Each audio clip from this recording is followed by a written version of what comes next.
Hi everyone, it's Katrina here for the next month's garden planning with a biodynamic moon calendar. We are into December 2024. So here in New Zealand, the start of summer. And even though I do these updates each month, I highly recommend you create an annual plan and even weekly or daily plan, just however you like to plan your gardening tasks is a great way of doing it. This monthly reflection sheet is available as a free download. There's a link in the comments below. So the key dates for this month: full moon on Sunday the 15th, new moon. We've got two new moons, Sunday the 1st and Tuesday the 31st. New Year's Eve will be dark.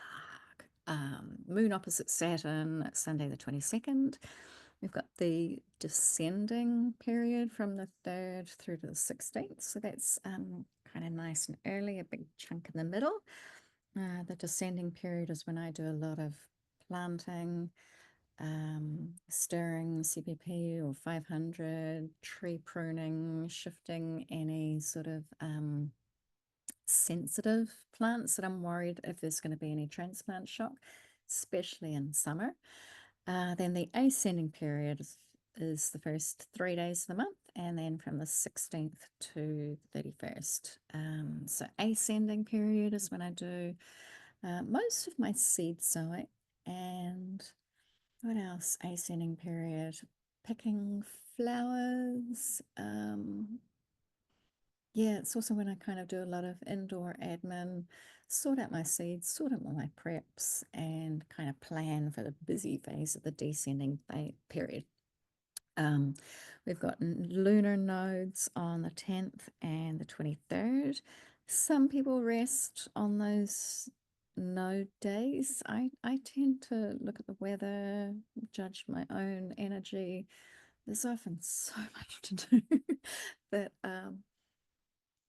yeah, if anything, it's kind of like if the plants are sensitive to that energy of the node, then they get a little extra TLC.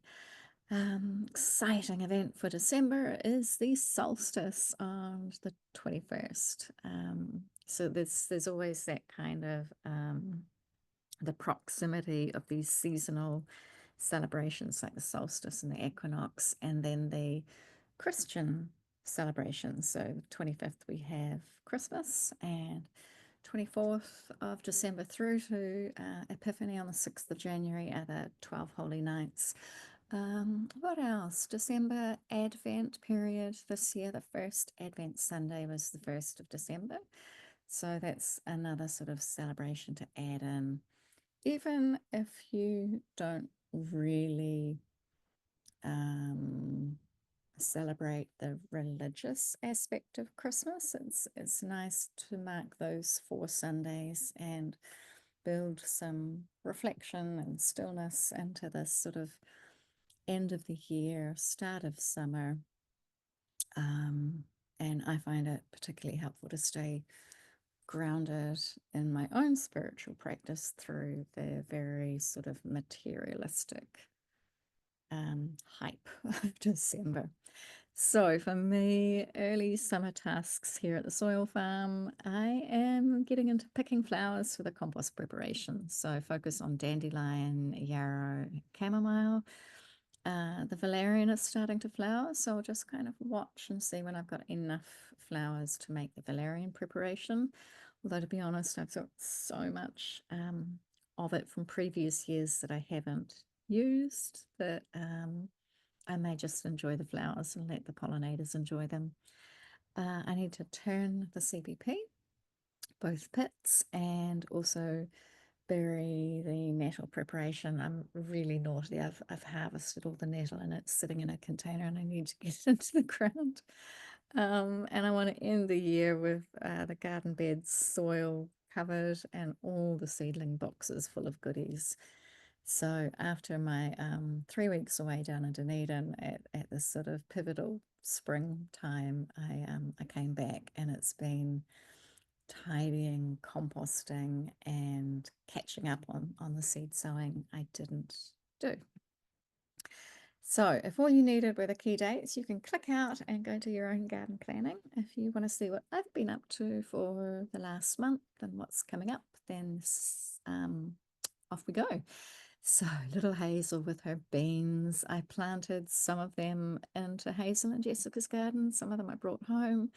It was just so delightful gardening with her each day. And still chilly. Spring in Dunedin is not warm, so all the seedlings were on the windowsill. And the last week I was down there, we were putting them out on the front porch each day just to get some real sunshine, some fresh air, and start to acclimatize.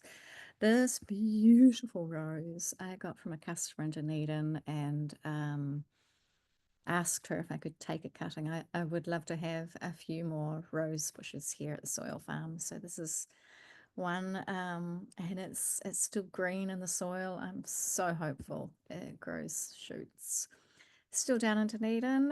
This is the St Leonard's Play Centre with Rana, who's the manager, and all the little corner baskets that I dropped off to say thank you for, well, primarily having such a great playground for Hazel and I to pop down to each day. But also this play centre was where I did all the harvesting of harakeke to keep up my study while I was down there. And I also did a little sort of tidy up. You can see the before and after. This poor little flax was completely overgrown with ivy. Yeah. So just a reminder that even though commercial composters cannot take New Zealand flax, that it can be composted. It can all be composted and it makes beautiful soil. So this is a photo from the local Pa Harakeke, the flax plantation at Centennial Park in Tuakau. So we're starting some weeding and tidying up. A couple of my classmates came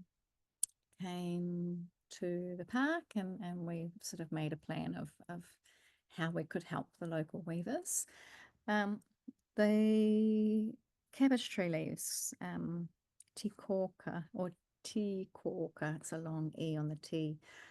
These can also be composted and also cannot be composted by commercial facilities. The fibers are so long and too strong, they get tied up in the machinery and can break them. So I'm starting to feel like these two native plants that are so useful could be a really good reason for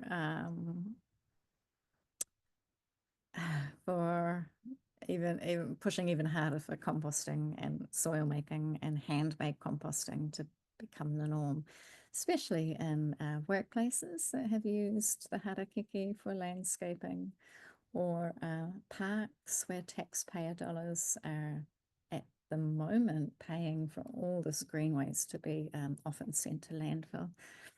And we could change that.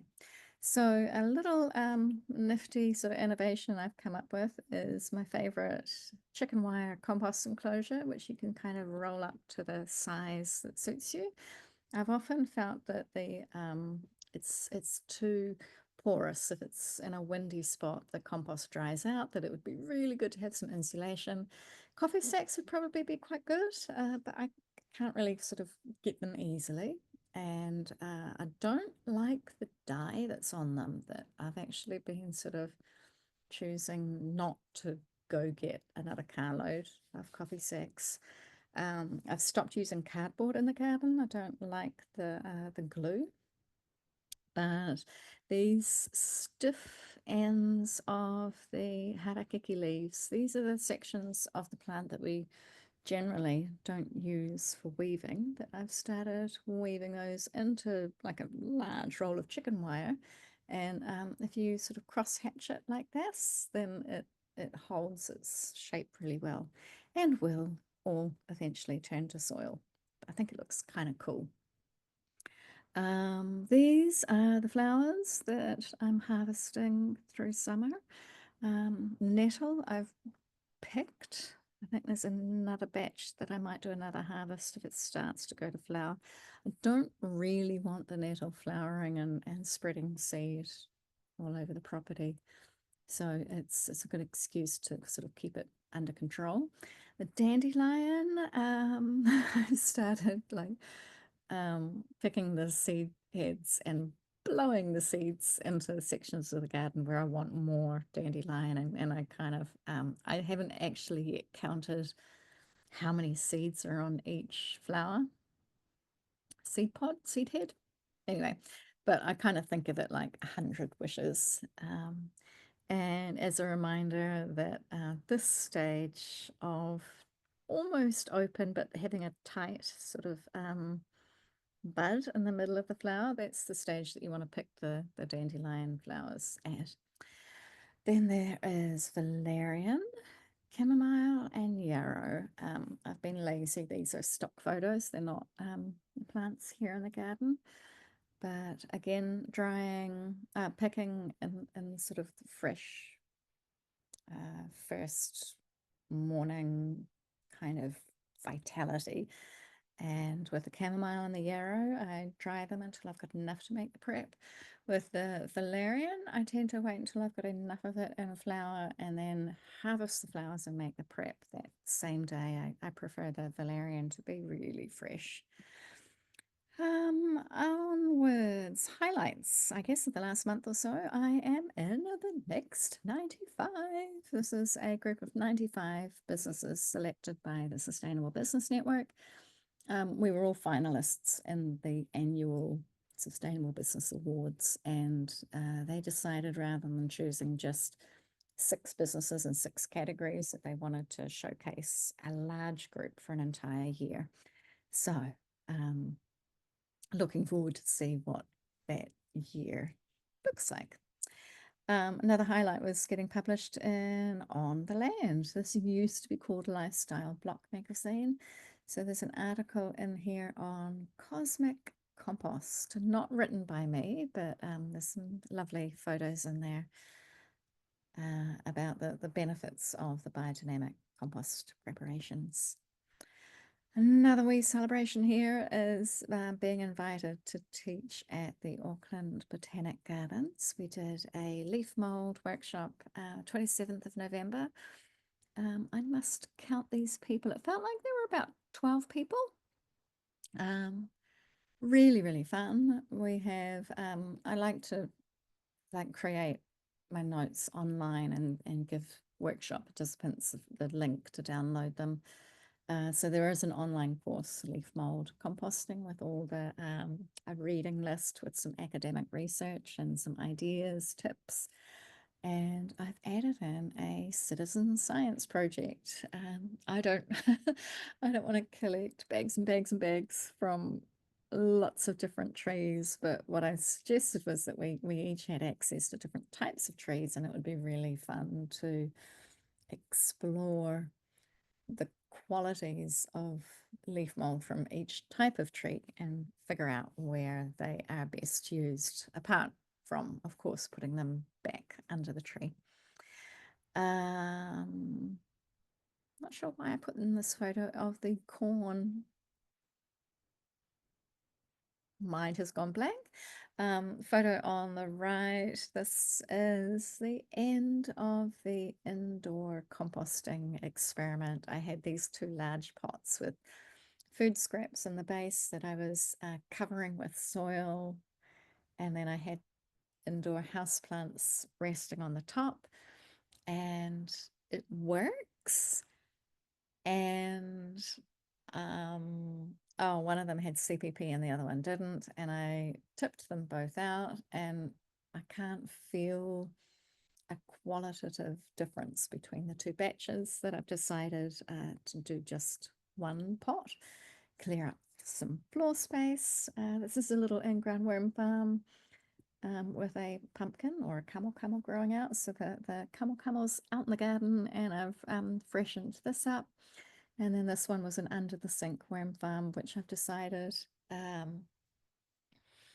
it's kind of okay maybe for winter when it's really cold outside, but to me it just feels too small, too disconnected from the ground, that I've dismantled that. But again, it works. If you're limited to space, you can have an indoor worm farm under the sink. Still meditating with plantain. I probably need to look up some academic research on the qualities of this plant. Yeah, I won't say anymore here.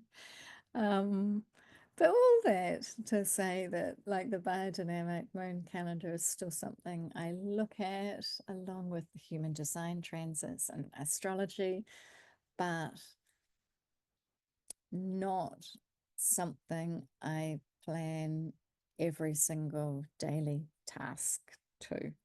So I hope that frees you up to see that you can use biodynamics and go about your normal life without being tied to a rigid calendar. And if you would like help planning your gardening tasks, please reach out, Katrina at blueborage.co.nz. It's often through the spring and the autumn that we're more focused on a lot of the biodynamic remedies. But any time of the year, I'm happy to help people out. So thanks for watching, and see you again in a month.